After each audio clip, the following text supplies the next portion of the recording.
Hi guys, it's Mommy and Moya, and today we'll be teaching you how to teach your kids how to pray the 5-finger way. Hold up your 5-finger.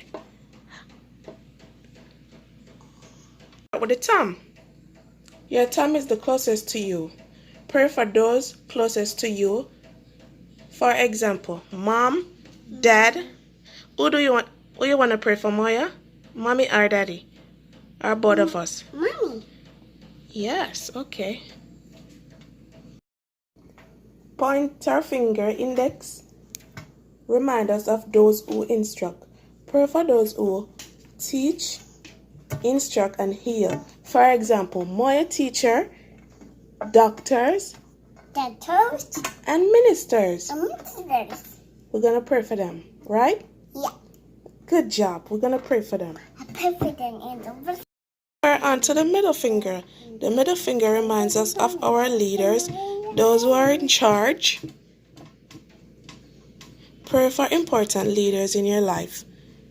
For example, presidents, officer, and principal. Who am I going to pray for? Mommy. No, we're going to pray for our president, and we're going to pray for our principal, and we're going to pray for officers. Okay? Good job. The ring finger. Did you know that the ring finger is our weakest finger, Moya? Did you know?